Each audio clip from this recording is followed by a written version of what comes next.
오늘 저희들에게 주신 말씀은 요한복음 9장 1절부터 11절 같이 읽으시겠습니다. 시작. 예수께서 길 가실 때에 날 때부터 소경된 사람을 보신지라. 제자들이 물어 가로되 랍비여, 이 사람이 소경으로 난 것이 네 죄로 인함이오니까 자기오니까 그 부모니까.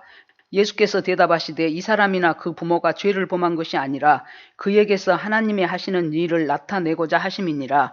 때가 아직 낮음에 나를 보내시니 이 일을 우리가 하여야 하리라. 밤이 오리니 그때는 아무도 일할 수 없느니라. 내가 세상에 있는 동안에는 세상의 빛이로라. 이 말씀을 하시고 땅에 침을 뱉아 진흙을 이겨 그의 눈에 바르시고 이르시되 실로암 못에 가서 씻으라 하시니, 실로암은 번역하면 보냄을 받았다는 뜻이라. 이에 가서 씻고 밝은 눈으로 왔더라.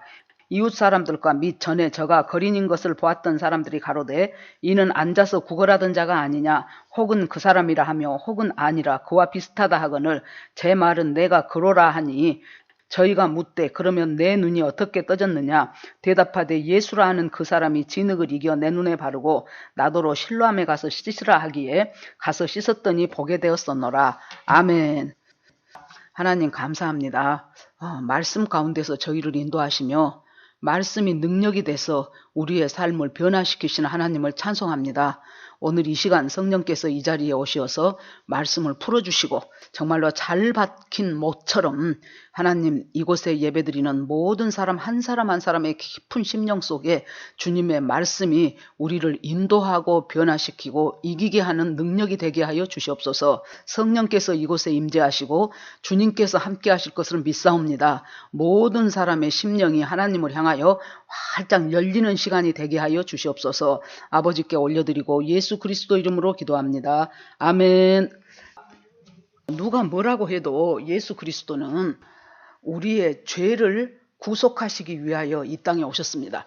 그래서 성경은 창세기부터 계시록 끝까지 어떻게 예수 그리스도께서 우리를 구원하시러 이 땅에 오셨는가 하는 것들을 어쩔 때는 선지자들의 입을 통해서 말씀하셨고, 어쩔 때는 기사와 이적을 통해서 가르쳐 주시고, 어쩔 때는 예수님 본인이 직접 말씀을 전하시고, 그렇게 하면서 쭉 이어옵니다. 요한복음 6장에 오병이어 사건을 우리가 볼 때 도저히 먹을 수 없는 상황에서 주님께서 이 사람들에게 남자만 5,000명을 먹이십니다. 이 말씀은 곧 그냥 한 끼 먹고 배부르고 몇 시간 지나면 다시 지나가 버리고 마는, 다시 배고픈 그 떡과 정말로 우리의 영원히 살아야 되는 그 떡과의 차이점을 예수님이 지금 말씀해주고 계십니다.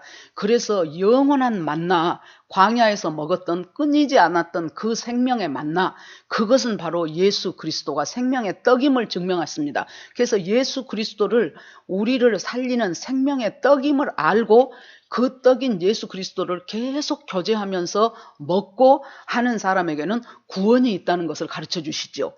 우리가 지난주일에 본 것처럼 초막절 기간이 돼서 예수 그리스도가 사람들이 실로암 못에서 물을 길러다가 성전 제단에 붓는 그 행사를 보면서 예수님이 누구든지 목마르거든 내게로 와라. 내게 오는 자는 그 배에서 생수의 강이 흘러 넘치리라 하고 말씀하셨습니다.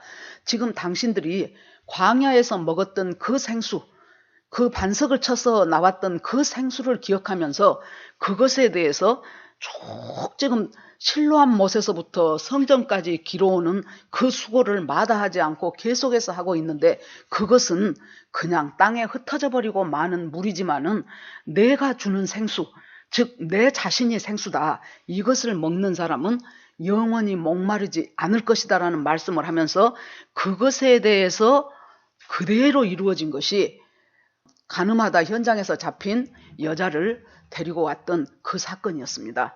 그래서 예수님이 물으시지요. 너를 정죄하던 자가 있느냐?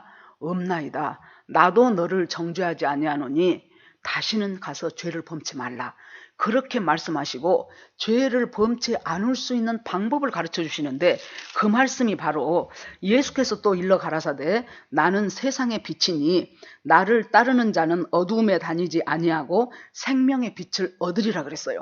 그래서 이 여자가 지금 정말로 주님이 무엇인지 빛이 무엇인지를 몰랐기 때문에 계속 어두움 속에서 사는 것이 이것이 인생이려니 나는 어쩔 수밖에 이런 운명의 굴레에서밖에 살 수가 없다라고 생각하고 포기하고 낭망하고 절망하면서 그대로의 삶을 출구를 모르는 터널처럼, 출구가 닫혀져 보이는 그런 터널처럼 그렇게 사는 것이 자기의 삶이려니 하면서 살아왔던 그 모든 것에서 주님께서 한 가지 빛을 던져주시는데, 그 빛이 바로 내가 세상의 빛이다.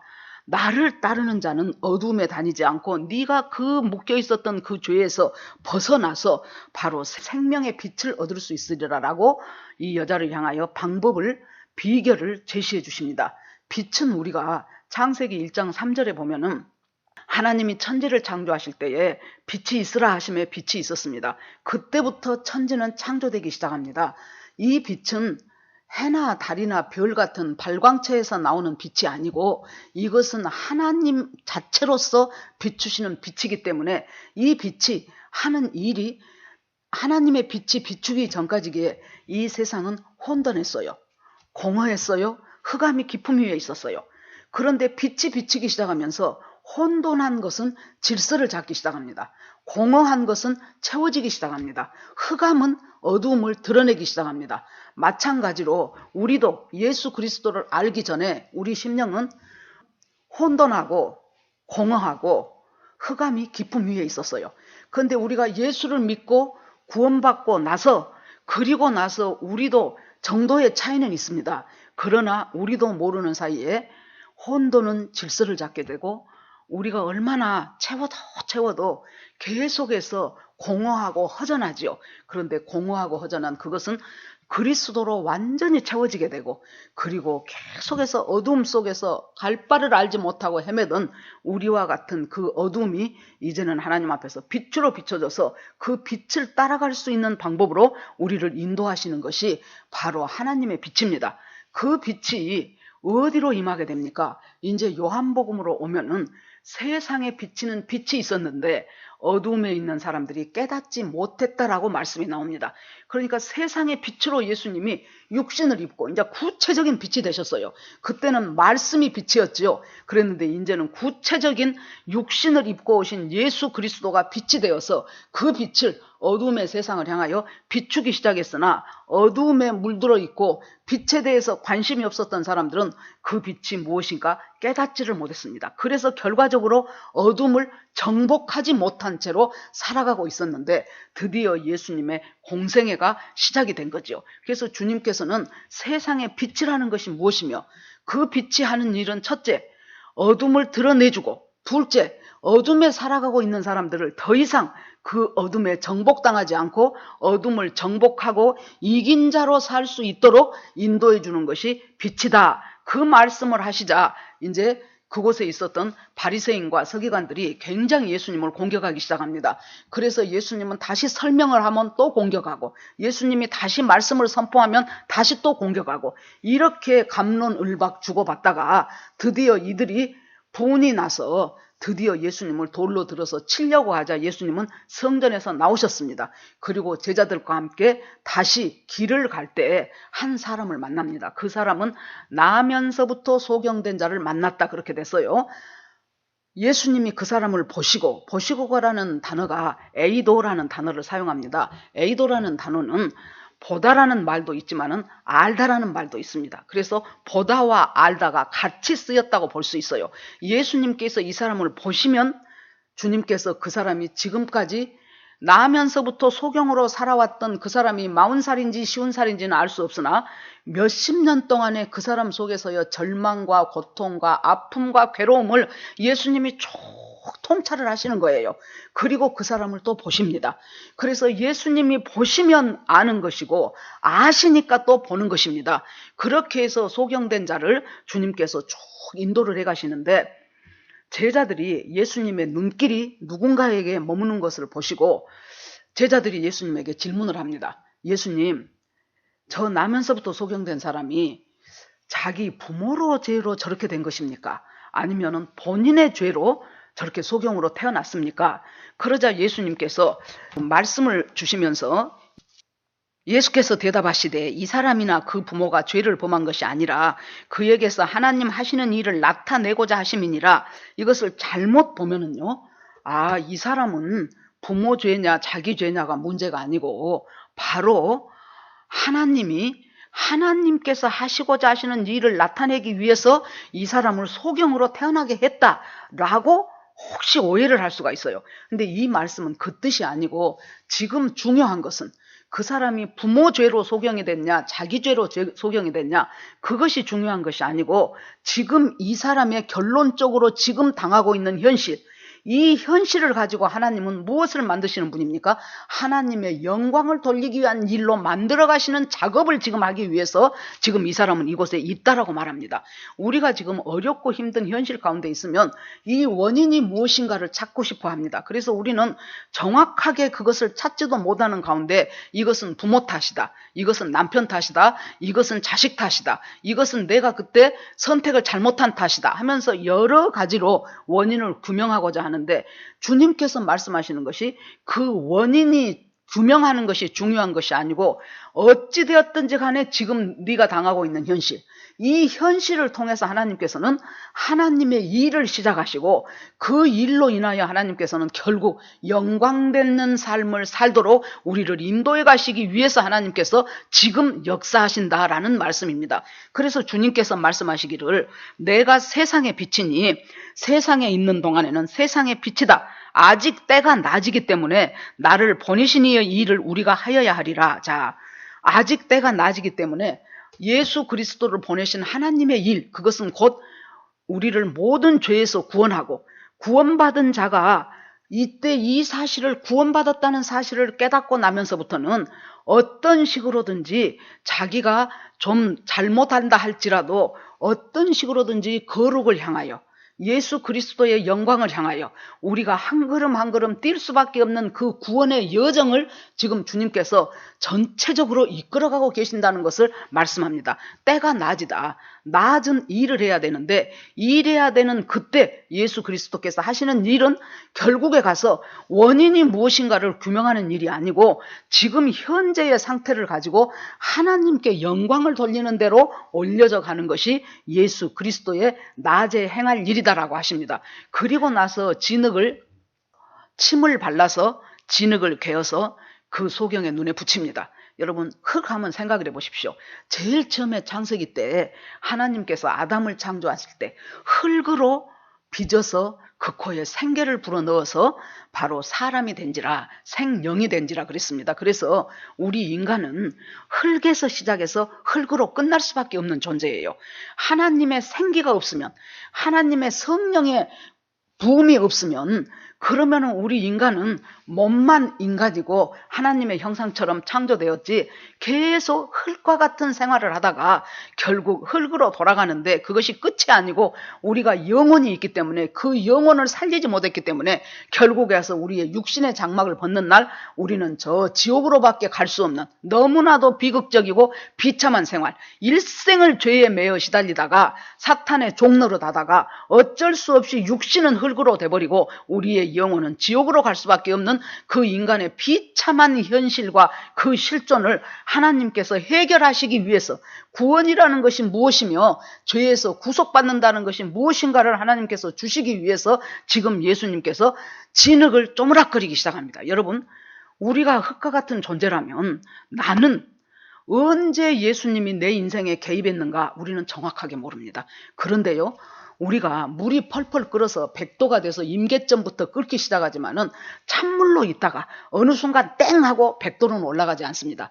계속해서 10도, 20도, 30도 올려가며 100도에 갔을 때 끓게 되는 것처럼 우리는 흙이었어요. 우리가 예수님을 몰랐어요. 그런데 지내놓고 생각해보니 내가 주님을 몰랐던 그때도 주님은 계속해서 이 진흙과 같은 나의 인생을, 진흙과 같은 내 심령을 주님이 주무르고 계셨다는 거예요. 단지 우리가 못 느꼈을 따름이죠. 여기 계신 분도 생각을 해보십시오. 아, 그때 내가 누구의 전도를 받고 그때 내가 내 인생 가운데서 혹독한 겨울 같은 그 외로움을 당하면서 그때 정말로 절대자가 누군지도 모르게 내가 구했었는데 그때 내가 예수님을 만났는데 그 이전의 삶은 헛것이로구나. 헛것이 아니에요. 그때 주님께서 이미 주님은 그 이전부터도 우리의 진흙과 같은 나를 주님은 빚고 계셨어요. 그래서 주무르셨어요. 그리고 어떤 순간이 딱 됐을 때 백도시가 딱 돼서 끓기 시작한 것처럼 어느 순간이 딱 됐을 때 주님께서 그 코에 생기를 훅 불어 넣으셔서 우리가 하여금 성령의 사람이 될 수 있도록 한 것처럼 진흙에다가 주님께서 침을 뱉어요. 지금 예수님의 침은 하나님의 능력입니다. 그 침 자체가 무슨 효능이 있어서가 아니고 주님의 것을 거기에 섞었다는 거예요. 그 코에 생기인 주님의 것을 섞어서 생령이 된 것처럼 진흙 덩어리인 그 진흙에다가 주님의 것을 섞어서 그것을 연합을 해가지고 그 사람으로 하여금 눈을 붙이고 실로암 못으로 가라고 합니다. 여러분, 이 소경의 입장에서 생각을 해보십시다. 그냥 지나가면 사람들이 모르고 지나갔을 수 있었을 사람인데 진흙을 떡처럼 붙여가지고 지나가니 얼마나 사람들이 안 보던 사람도 그 사람을 다시 보게 될 것이고 참 가지가지 다 하네, 인제 와서 별짓거리를 다 하네 하면서 얼마나 조롱하고 웃긴다 그러고 비웃음거리가 됐겠습니까? 그러면서 실로암이라는 것을 괄호 속에다가 실로암은 보냄을 받았다는 뜻이다라고 설명을 해놓습니다. 예수 그리스도가 성부, 성자, 성령 삼위일체 예수 그리스도께서 성부의 보내심을 받고 이 땅에 우리를 구원하러 오셨듯이 주님이 나를 구원하셨다는 것을 믿는 우리들을 전부 주님께서는 지금 한 사람 한 사람 우리가 가야 할 실로암을 향해서 보내고 있습니다. 그런데 그 가는 과정에서 주님이 먼저 네가 실로암 가서 씻으면 그 다음에 올 때는 환하게 밝게 된다, 이 말씀을 주님이 미리 안 하셔요. 그냥 실로암까지 가서 씻으라 그래요.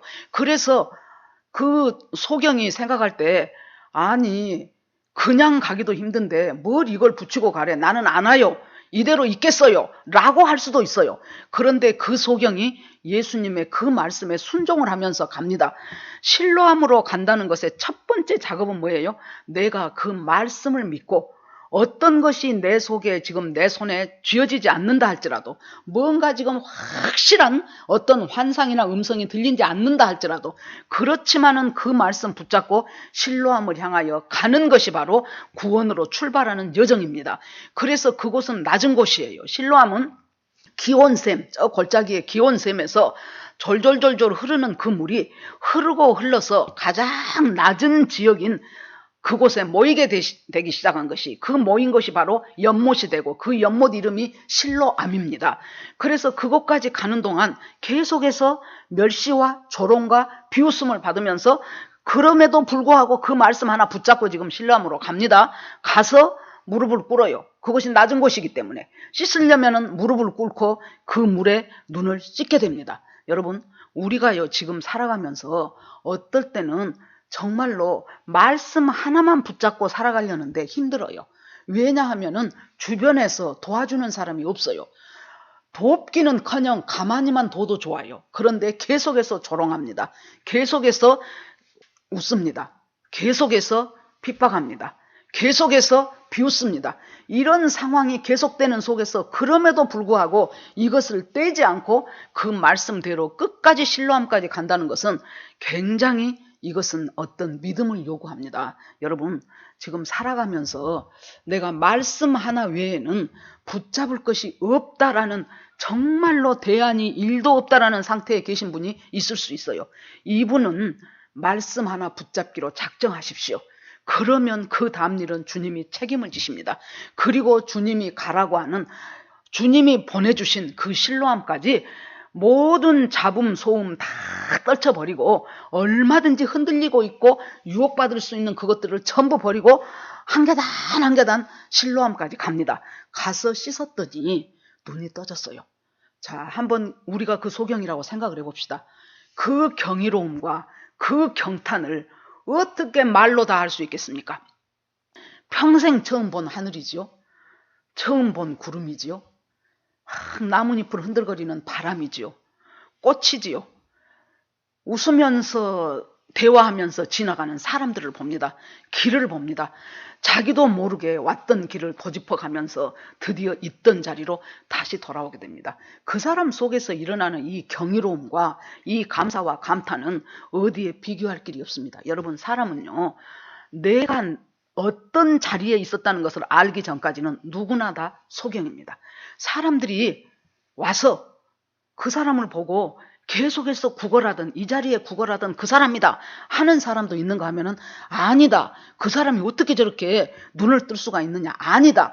이 두 의견들이 서로 갈라지기 시작합니다. 그때 이 소경이 내가 그로다라고 말합니다. 그래서 우리가 구원받아가는 과정에서 첫 번째 인지해야 될 것은 내가 죄인입니다. 나는 예수님이 아니면은 도저히 눈을 뜰 수 없는 그런 사람입니다. 주님, 나는 죽을 수밖에 없는 존재 에노스입니다. 이것을 고백하면서부터 그 사람의 눈이 떠지기 시작한다고 봅니다. 자, 우리가 다윗을 한번 봅시다. 다윗이 얼마나 그때 정말로 참 큰 사탄이 둘러붙었지요. 다윗은 어떤 사람입니까? 어렸을 때부터 하나님과 교제했어요. 정말로 여호와는 나의 목자임을 아주 절실하고 피부 절실히 깨달은 사람이 다윗이지요. 그런데 이 다윗이 밧세바하고 간음하고 또 들통날 것 같으니까 우리아를 살인하고, 그러니까 여러분 후반절에 나와 있는 죄를 다윗이 다 범해요. 도둑질했지요. 남의 아내를. 간음했지요. 살인했지요. 거짓말했지요. 거짓 증거했지요. 이런 것들이 지금 온전히 달라붙었지요. 그런데 다윗은 믿음 좋은 사람이었잖아요. 다윗은 하나님의 기름 부음 받은 자였잖아요. 하나님과 교제 많이 했잖아요. 그럼에도 이 죄를 지었는데 눈이 감겼어요. 그래가지고 나단 선지자가 와서 그 예를 들면서 이러이러한 사람이 있는데, 내가 아는 사람이 손님이 오니까 많은 양이 있는 사람이 자기 양 잡기 싫어서 하나밖에, 자식과 다름없이 하나밖에 없는 그 양, 남의 집 양 잡아서 자기 손님을 대접했대요. 그랬더니 다윗이 있는 대로 화를 벌컥벌컥 내면서 천하에 그런 나쁜 사람이 어디 있냐고, 그 사람은 목숨으로 갚아야 되고 뭐 몇 배를 갚아야 되고 그 사람 데려오라고 막 있는 대로 분노하지요.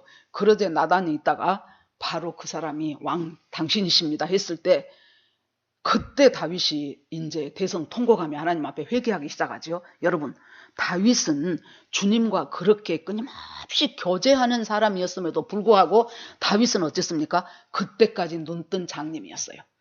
그때 그 사람은 소경이었어요. 왜 그렇습니까? 내가 그로라가 안 된 거예요. 내가 그인지를 몰랐어요. 내가 죽을 수밖에 없는 존재라는 것을 몰랐어요. 다윗이 그때까지. 그리고 나서, 그렇다면 여러분, 다윗의 영성에 정말 발밑만큼도 못 미치는 것이 우리예요. 우리는 어떡하겠냐 그거예요. 우리는 충분히 다윗처럼 정말로 나단 선지자의 그 깨우침이 있기 전까지 우리도 내가 나로다, 내가 그로다 하는 것을 모르고 나는 괜찮다라고 생각을 하면서 그렇게 살아갑니다. 그래서 이번에 역대하를 보면서도 느껴지는 것이, 참 초반에는 괜찮았던 왕들이 나중에 가면서 하나님께서 많이 벗어나 버리는 사람들을 보면서 이 사람이 이렇게 될 수밖에 없었던 이유가 뭘까를 한번 생각을 해보십시오. 첫째, 내가 하나님의 뜻대로 그동안 잘해왔었다. 그러니까 나는 지금도 하나님 뜻대로 잘할 것이다. 내 결정이 옳을 것이다. 나는 이렇게 하는 것이 내 개인을 아니고 전체를 둘러볼 때 이 나라를 위해서 이 결정이 좋기 때문이다. 이런 식으로 자기에 대해서 내가 그로다라는 고백을 못하는 거예요. 내가 얼마든지 무너질 수 있다. 나는 하나님 뜻에서 얼마든지 벗어날 수 있는 사람이다. 그리하여 나는 말씀에 입각하여 그 말씀대로 하나님 앞에 묻고 뜻을 정해야 되겠다는 생각이 어느 순간, 그동안 내가 잘 살아왔기 때문에, 그래서 어느 정도 인생을 성공적으로 살았다는 사람한테 굉장히 조심해야 될 것이 바로 이 소경이, 내가 바로 그 죄인입니다. 내가 바로 그 소경입니다. 내 처음 자리, 내 인생의 처음 자리는 바로 소경입니다. 그것을 우리에게 잊어버리지 않는다면 우리는 계속해서 하나님 앞에 겸손한 자세로 이긴 자의 삶을 살 수 있는 비결이 있지 않을까 싶습니다. 자, 그 사람이 내가 그러다 그렇습니다. 그러니까 이 사람을 데리고 바리새인들한테 데리고 옵니다. 그러자 바리새인들이 묻습니다. 지금 생생한 지금 현장이 있지 않습니까? 그래 놓으니까 네가 맞냐? 그 계속해서 구걸하던 나면서부터 소경된 사람 바로 너냐라고 묻지요. 그러니까 예, 바로 납니다. 어떻게 해서 네가 눈을 뜨게 되었느냐? 그랬더니 예수라 하는 사람이 실로암 못에 가서 씻고 오라고 해서 내가 씻었더니 눈이 떠졌습니다.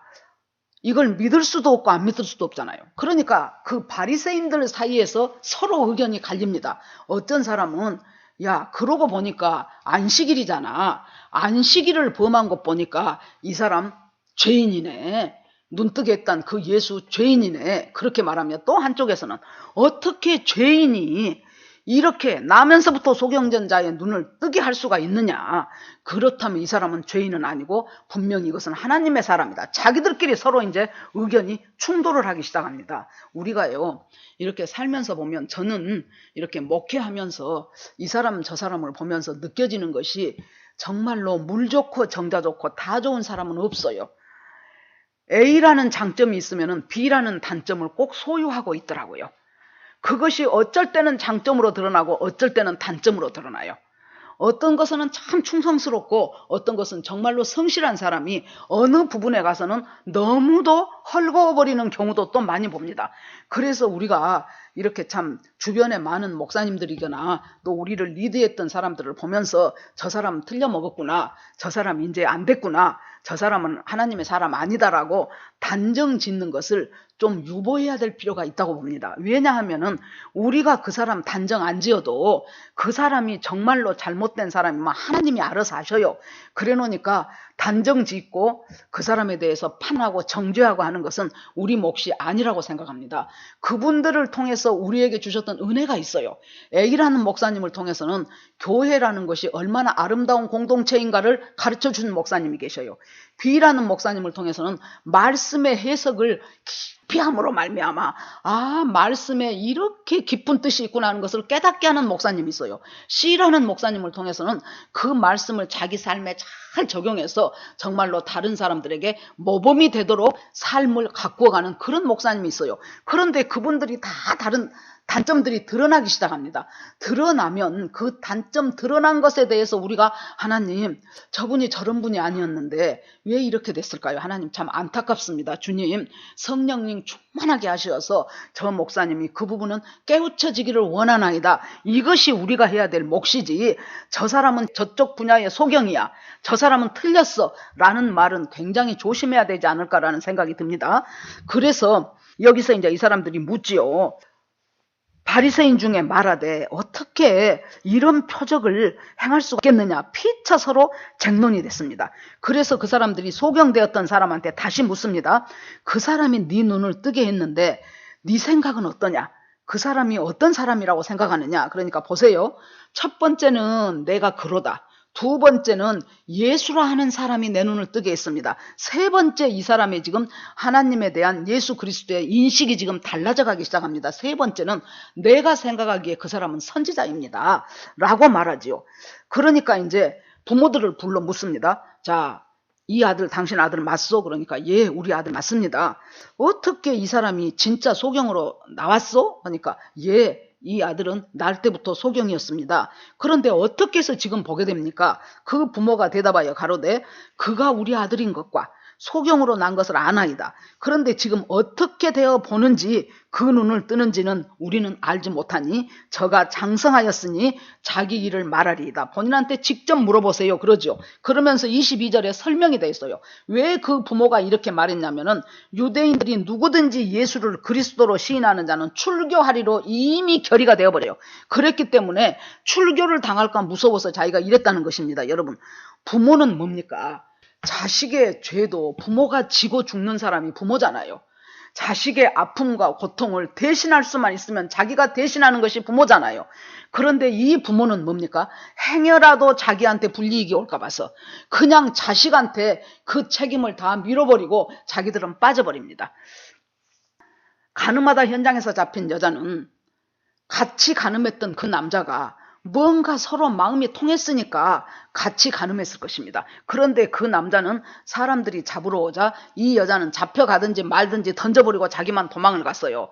그럴 때 예수님이 이 여자를 향하여 바로 그 남자는 어디 있냐? 뭔가 서로 마음이 통해서 상대가 되었을 텐데 그 사람 없지. 그 사람 네 신랑 아니야. 바로 내가 너의 영원한 신랑이야. 즉 목마를 때 예수 그리스도로부터 생수를 마시면은 그 생수를 준 예수 그리스도가 내 영혼의 남편인 것을 알게 하신 주님이죠. 여기서는 뭐예요? 네 부모는 누구냐? 부모라는 것은 그의 자식을 위하여 대신 죽을 수도 있는 부모인데 자기가 출교당하는 것이 두려워서 아들한테 몽땅 밀어버리고 저가 장성하였으니 저 직접 물어보세요. 우리는 몰라요 하면서 쏙 빠져나가 버리는 그 부모. 자, 인간의 부모는 그럴 수가 있어요. 그런데 우리의 참 부모 되시는 하나님은 인간의 부모는 나를 버렸사오나 참 부모 되시는 우리 예수 그리스도 하나님은 우리를 결코 버리시지 않는 분이다. 그걸 주님께서 지금 가르쳐줘요. 왜냐하면은 구원의 과정에서 참 부모 되시는 하나님을 모르면은 이 구로 갈 수 있는 장애물이 생겨버려요.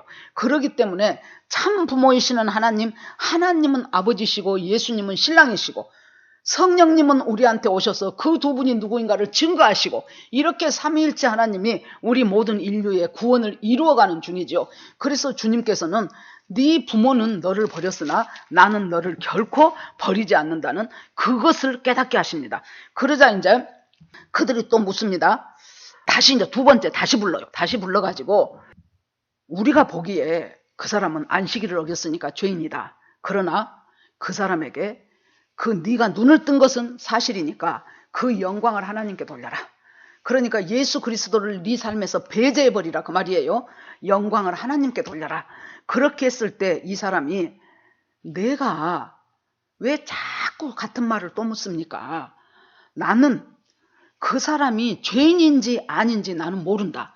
그러나 내가 아는 한 가지는 나는 소경으로 태어났고 지금까지 소경이었고 앞으로도 소경일 사람이다. 그런데 예수 그리스도는 그분이 와서 내 눈을 뜨게 했다는 그 사실 한 가지는 분명합니다. 우리가 살아가면서 많은 유혹도 있고 미혹도 있고 잘못된 시험도 있을 수가 있어요. 그런데 우리가 분명히 붙잡아야 될 것은 내 죄를 사하시고 나를 구원하시고 나에게 영생을 주시고 나를 의롭다 하시고 나를 이 죄 중에서 살았기 때문에 구원 받았어도 죄가 우리가 훨씬 친숙합니다. 죄 속에서 사는 것이 훨씬 우리가 더 입맛에 맞아요. 그런 나를 하나님께서 이 모양 저 모양 때로는 격려도 하시고 때로는 위로도 하시고 때로는 채찍도 하시고 그렇게 하면서 내가 이 세상과 꽉 붙어 있었던 그것들을 하나씩 하나씩 떼놓게 만드시는 것, 털어버리게 만드시는 것. 바로 요시야가 왕으로 되면서 얼마나 자기 아버지 므낫세 때 우상이 가지각색이지요. 바알부터 시작해갖고 아세라, 뭐 1월 성신, 뭐 12별짜리, 그 다음에 아로 새긴 우상, 부어 만든 우상, 우리가 이 세상은 다 우상 천지예요. 어떤 우상은 스펙이 빵빵해야 된다. 뭔 일이 있어도 공부 잘해갖고 인류대학 가야 된다. 어떤 우상은 뭔 일이냐 그래도 돈이 최고다. 어떤 우상은 돈보다도 권력이 최고야. 어쩌든지 권력의 그늘 안으로 들어가야 한 자리 하면서 권력을 가지면 돈은 자연스럽게 따라오게 돼 있어. 뭐 여자들은 어떤 일이 있어도 성형을 20번 100번 해서라도 어쩌든지 예쁜 얼굴을 만들어갖고 시집 잘 가는 것이 최고야. 여러분 보세요. 이렇게 많은 우상들이 날마다 우리한테 와서 절하라고 한다니까요. 때로는 재물의 우상이 너 나한테 절해. 그러면 네가 재물 줄게.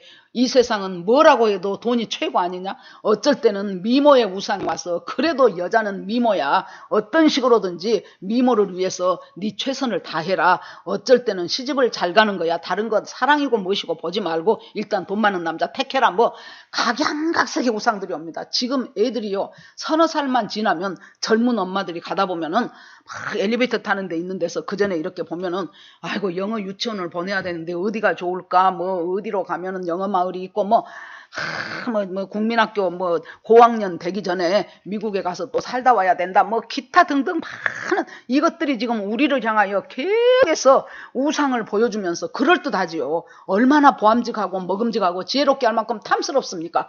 그래서 그것들을 위하여 내 인생을 올인하도록 만드는 것이 끊임없는 우상들. 요시아가 임금돼가지고 첫 번째 한 일이 뭐예요? 그거 싹 쓸어버렸어요.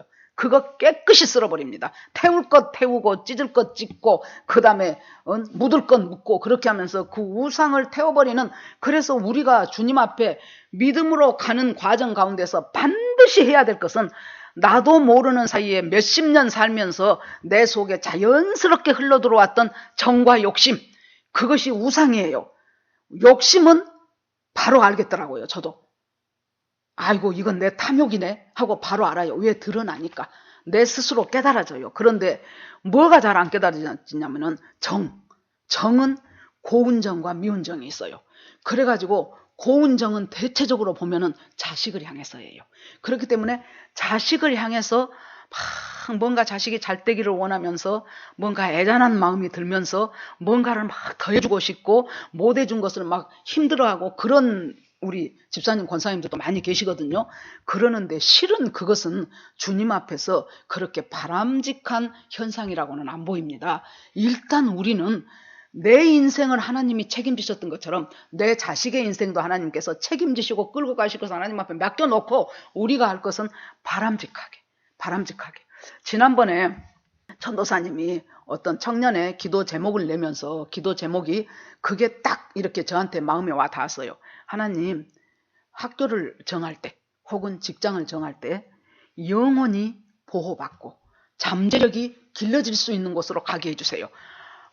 우리가 정말로 내 자식을 위해서 기도할 때 바로 저것이구나. 무조건 인류대학 가고 무조건 인류기업 가고 무조건 인류인 신랑감 신부감 만나고 이것이 아니고 하나님 무슨 선택을 하고 무슨 결정을 하든지 우리 자식들의 영원히 보호받고 그리고 하나님이 전부 모든 사람마다 주신 잠재력이 있고 달란트가 있어요. 그 잠재력과 달란트가 잘 드러날 수 있는 그곳으로 하나님 인도되기를 원합니다 하고 주님 앞에 맡기는 거예요. 이제 그것은 맡기고 그 결과에 대해서 우리가 자유로워야 돼요. 내가 생각할 때는 A라는 곳으로 가면 그런 곳일 것 같은데 했는데 하나님이 B라는 곳을 선택했다면 그것에 대해서 그것은 주님의 소관이기 때문에 그것에 대해서 우리가 자유함을 느껴야 돼요. 안쓰러워하고 안타까워하고 우리가 참 씁쓸해할 필요가 전혀 없다고 생각합니다. 자, 이 사람을 지금 하나님께서 실로암에서 낮아진 사람, 눈이 떠진 사람, 예수라는 그 사람하고 예수를 인식하기 시작한 사람, 그 사람을 어디로 하나님이 끌고 가는가를 우리가 보면은 이 바리새인들이 갔다가 영광을 하나님께 돌려라. 그 사람 죄인이야 하니까 내가 하는 한 가지. 이것은 우리가 어느 사람 어디에서나 내가 하는 한 가지 그것은 나의 신앙 고백으로 가지고 있어야 된다고 생각합니다. 베드로서에 있는 것처럼 네 속에 있는 소망에 관한 이유를 묻는 자들에게 대답할 것을 항상 예비하되 온유함과 두려움으로 하라 그랬어요.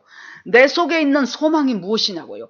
그 소망에 관한 이유를 누군가에게 설명해야 될 자리가 됐을 때 히스기야 보세요. 얼마나 히스기야 훌륭했습니까? 3대 선왕 중에 한 사람이었죠. 그런데 병이 들었어요. 이사야 선지자를 통해서 너 이제 죽을 거야 하고 하나님의 메시지를 전했어요. 그랬더니 하나님 벽을 향하여 하나님 내가 그동안 하나님 앞에 선하게 했던 것 믿음으로 했던 것 기억하시고 저를 불쌍히 여기셔서 더 살려주세요. 그래서 15년 연장을 받죠. 그런데 우리가 말씀을 보면서 깨달아지는 것이 이 사람이 그때 죽었더라면 참 좋았을 것을 싶어요. 왜냐하면은 15년 연장 받고 3년 후에 문하세를 낳았어요. 그러니까 그때 죽었다면 이 문하세가 안 태어났을 거 아닙니까? 그런데 그때 15년 다워 해가지고 15년 연장받고 문하세를 낳았는데 그 문하세는 알다시피 가장 악독한 왕이었어요. 나라 망할 짓만 골라서 한 왕이 문하세였어요. 여러분 덤으로 받은 15년 과연 히스기야에게 유익한 15년이었습니까? 거기서 여러분들은 무엇을 깨달으셨습니까? 참 히스기야 어리석네 하고 넘어갔습니까? 그때 병이 나았다고 바벨론에 있는 사신들을 보냈어요. 그 당시에 바벨론은 강대국이 아니었어요. 인제 떠오르는 신흥 국가였어요. 그래서 와가지고 어떻게 세상에 그 다 중병이어서 돌아가실 거라 그랬는데 어떻게 다시 일어나셨습니까? 어떻게 그랬더니 히스기야가 기분이 좋았겠지요. 저 먼 데서 바벨론은 먼 곳인데 먼 데서 자기한테 문안하기 위해서 여기까지 왔다는 것이 고맙고 또 하나는 자랑도 하고 싶었겠죠. 내가 그동안 얼마나 정치를 잘했고 얼마나 통치를 잘해서 나라를 부강하게 했는가. 그래서 나라 창고를 다 열어주면서 금은 모든 것들 그 속에 있는 무기 내탄고 뭐 모든 것들을 다 보여줍니다. 그렇게 하고 보냅니다. 그러자 이사야가 와서 그들이 누구이며 그 사람들한테 무엇을 보여주셨습니까? 그랬더니 먼 데서 온 사람이다. 먼 데서 온 사람인 것을 강조하는 이유가 뭐예요? 우리 적이 아니다는 거죠. 먼 데서 왔기 때문에 우리 피해 끼칠 사람이 아니다. 뭘 보여줬습니까? 온갖 무기고 금은이고 내탕고고 무엇이고 하여튼 온갖 보석고 보물을 다 보여줬어요. 그럴 때 그 사신들은 뭔 생각을 했을까요? 야, 이 별로 크지도 않는 나라가 대단하네. 가갖고 뭐예요? 어떻게 해서든지 그 나라 먹어야 되겠습니다. 그 사람들이 유다를 해치려고 생각한 그 동기부여를 히스기야가 한 거예요. 그러니까 이것이 전부 언제 일어났습니까? 연장받은 15년 사이에 일어났단 말이에요. 그래서 깨달아지는 것이 하나님이 너 여기까지다 했을 때 예, 주님 감사합니다. 그때 생각난 성경 구절이 하나님이 줄로 재어진 구역은 아름답도다라는 말씀이에요. 하나님이 나에게 줄로 재어진 구역이 있어요. 어떤 경우에 내 재물도 줄로 재어지고, 그리고 주님께서 내 지식도 줄로 재어지고, 또 우리의 외모도 줄로 재어지고, 우리의 살아가는 환경도 하나님이 줄로 재어줄 때 지혜의 원천이신 하나님이 나만 못해서 하나님이 잘못 재어줬겠냐고요. 내 눈에 잘못으로 보이는 것이지 하나님이 가장 합당하게 나에게 재어준 것, 생명까지도 너 여기서 여기까지다 하면은 예 주님, 주님의 은혜로 감사하며 살다가 이제 주님 나라 갑니다. 아멘 하고 떠나는 것이지, 그 15년, 연장된 15년은 결코 히스기야 개인뿐만이 아니고 이스라엘에서도 굉장히 무익한 15년의 결과를 초래하게 됐다는 생각을 합니다. 자, 선지자입니다라고 말하죠. 이 소경이. 그러니까 이따가 하나님께 영광을 돌려라. 그러니까 나는 그 사람이 죄인인지 아닌지는 모르나. 그러니까 여기서 우리가 할 때 모르는 것은 모른다고 해야 돼요. 나는 신학적으로 그것이 어떤 의미가 있는지는 모르나 내가 체험한 것은 분명히 나는 소경으로 있다가 눈을 뜬 그것은 확실합니다. 내가 붙잡은 그 확실한 것. 여러분, 이 확실한 것이 구원이 되기를 바랍니다. 누가 뭐라고 해도 주님이 나를 구원하셨다는 그 구원의 확실한 자가 되기를 바랍니다. 내가 그때 돈 많이 번 거, 그때 선택을 잘했어, 이것이 확실한 거야. 그러지 말고, 그때 내가 그 학교 선택 잘했어, 그것이 확실한 것이 아니고, 내가 내 일생을 걸고 확실한 것은 예수 그리스도께서 내 구원을 위하여 어떻게 역사하시고 진흙과 같은 나를 어떻게 주무르기 시작하셨고, 내가 나를 모를 때부터 주님은 알고 내 인생을 하나님의 뜻 가운데서 인도해 가셨는가, 그것에 대한 확실한 한 가지를 붙잡고 그리고 나서 이제 말하기 시작합니다. 그러자 이제 이 바리새인들이 하는 말이, 어떻게 그 사람이 죄인이 아닐 수가 있냐라고 물은 거지요. 그러자 이 사람이 창세 이후로 소경으로 나왔던 사람의 눈을 뜨게 했다는 것은 지금까지 들어본 적이 없다. 자기는 눈이 안 보이기 때문에 청각이 발달해요. 그래서 앉아 있어서 저 멀리 간 사람들이 자기들끼리 속닥속닥한 소리도 잘 들려요. 청각이 발달하니까, 시각이 안 좋으니까.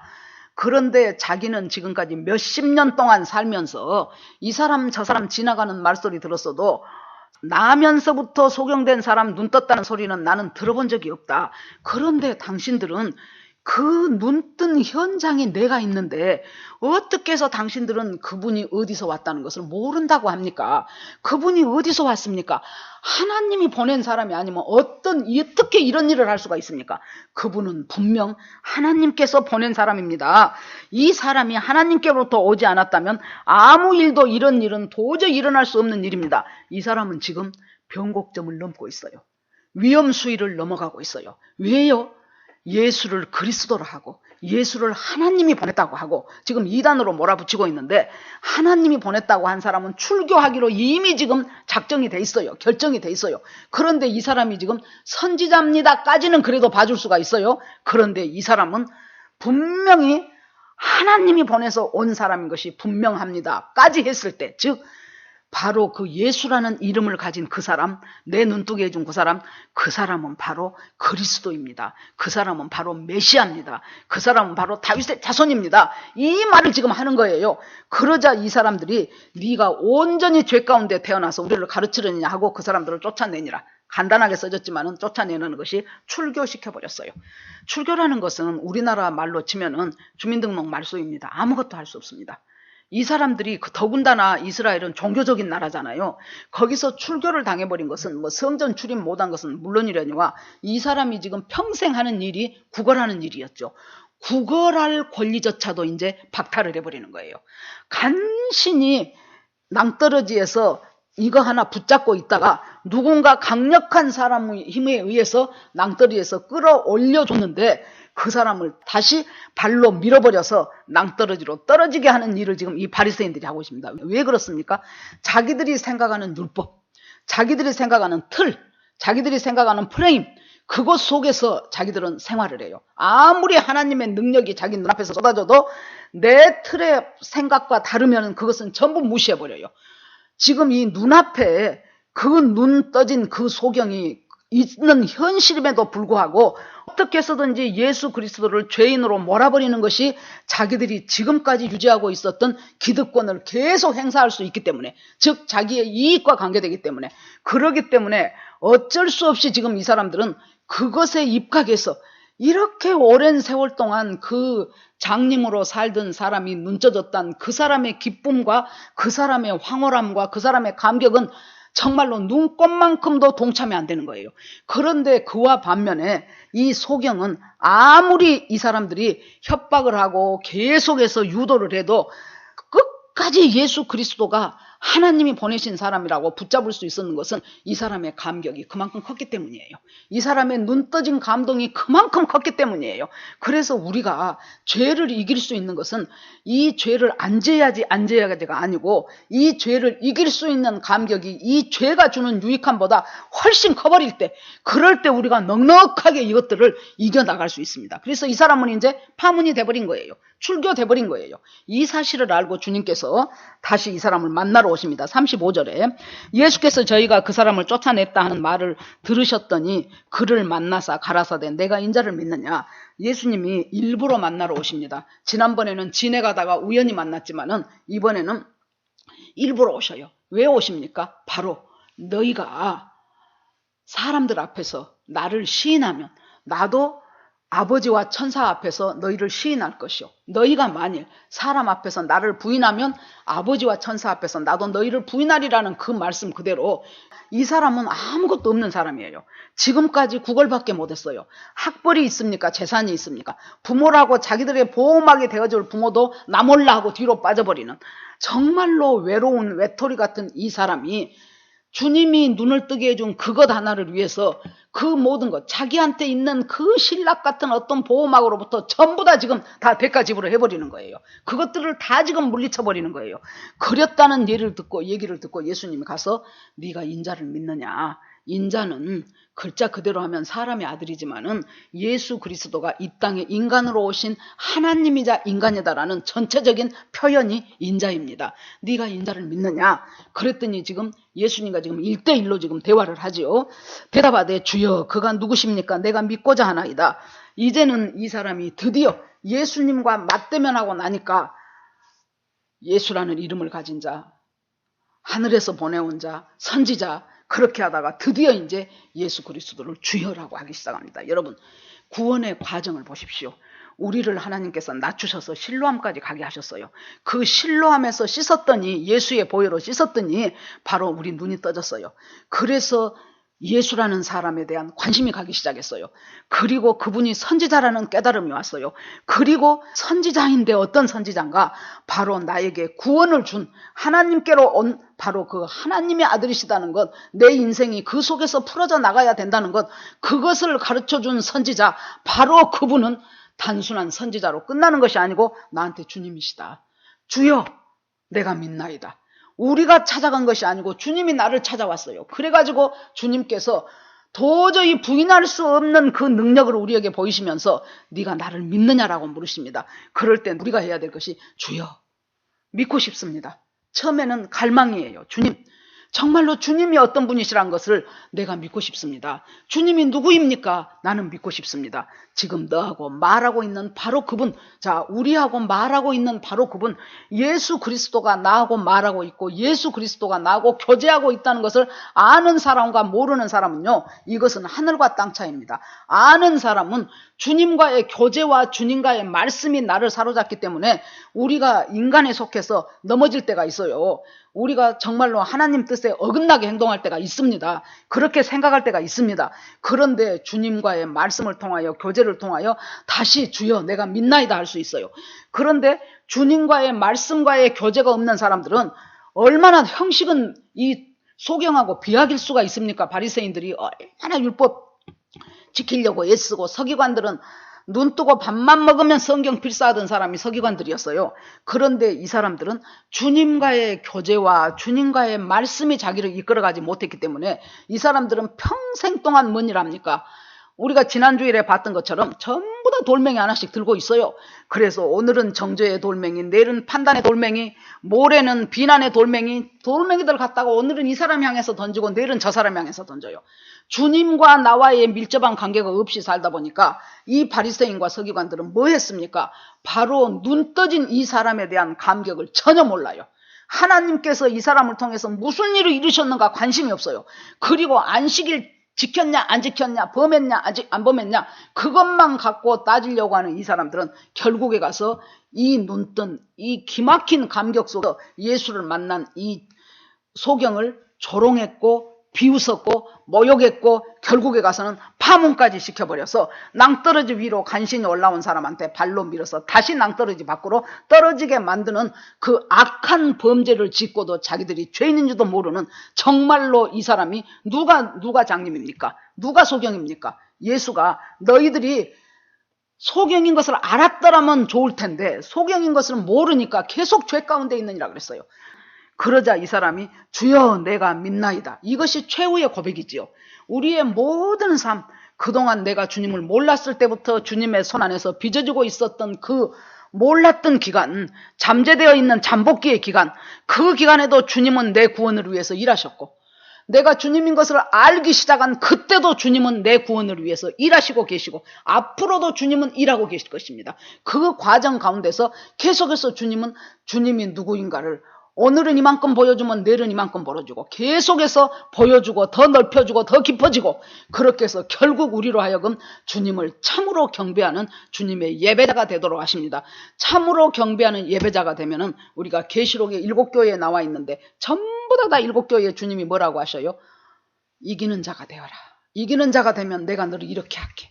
이기는 자가 되면 내 보좌 옆에 앉혀줄게. 이기는 자가 되면 흰 돌을 줄게. 이기는 자가 되면 사망을 명쾌할게 하면서 계속해서 명령과 약속을 주시면서 이기는 자가 될 수 있도록 하는데, 이기는 자가 뭐예요? 여기에서 주여 믿나이다. 주님을 향한 나의 믿음이 결국 주님 앞에 무릎 꿇고 모든 것이 주께로부터 왔음을 찬송하고 경배하는 참 예배자가 되는 것이 결국 이기는 자가 되는 것임을 오늘 말씀을 통해서, 그것이 구원의 최종 종착지라는 것을 오늘 말씀을 통해서 주님이 말씀하고 계십니다. 자, 이제 며칠 있으면 우리가 성탄절입니다. 예수 그리스도는 왜 이 땅에 오셔서, 예수 그리스도는 그 많고 많은 인구 중에서 지금도 뭐 70몇 억이라는 인구가 있는데 그 많은 인구 가운데서 어떻게 내가 무엇이라고 나를 택하셔서 하나님께서 믿음을 갖게 하시고 구원받게 하시고 죄사함 받게 하시고, 그리고 주님과 끊임없이 교제한다는 것이 주님을 아는 것이라는 것을 알게 하시고, 그리고 우리가 주님 앞에 나의 모든 것을 내려놓고 무릎 꿇고 주여 믿나이다 하고 경배하고 절할 수 있는 사람으로 만들어 가시는 그 주님을 우리가 찬양하면서 성탄을 맞는 것이 우리의 지금부터 해야 될 일이라는 생각을 합니다. 모두가 다 오늘 말씀 가운데서 깊이 주님을 만나시는 저와 여러분이 되기를 주의 이름으로 축원합니다. 다 같이 주여 한번 부르면서 같이 기도하겠습니다. 주여! 하나님 아버지, 오늘 나면서부터 소경된 사람의 그 실상이 하나님 결국에 바로 우리가 죄에서 이럴 수도 저럴 수도 없이 절망 가운데 살아갈 수밖에 없는 저희들인 것을 하나님 깨닫게 하시니 하나님 감사합니다. 하나님 아버지께서 저희와 함께 하시고 하나님 아버지, 이제 남아있는 시간이 얼마일런지 저희들은 알 수 없사오나 매일매일의 삶 속에서 주님과의 교제와 친밀함 가운데서 주님이 나와 함께 한다는 것을 아는 사람과 모르는 사람은 엄청난 차이가 있습니다. 하나님, 아는 사람은 시시때때로 주님 앞에 무릎을 꿇고 주님 내가 믿나이다 하는 고백을 할 수밖에 없지만은, 모르는 사람은 결국에 가서 다른 사람 조롱하고 비난하고 정죄하고 파문시켜버리고 나는 저 사람보다 훨씬 의로운 사람이라는 생각으로 하나님 아버지여, 이 교만 속에서 아버지 주님과 점점 멀어져가는 삶을 살 수밖에 없는 이 두 종류의 사람을 오늘 저희들이 보았습니다. 하나님 아버지, 정말로 저희들이 아버지여 날마다 주님과 교제하면서 살아가는 하나님 귀한 믿음의 사람들 될 수 있도록 내 모든 삶의 영역에서 주여 믿나이다 하고 경배하는 사람이 되도록 주께서 인도하여 주시옵소서. 모든 말씀을 예수 그리스도 이름으로 기도합니다. 아멘.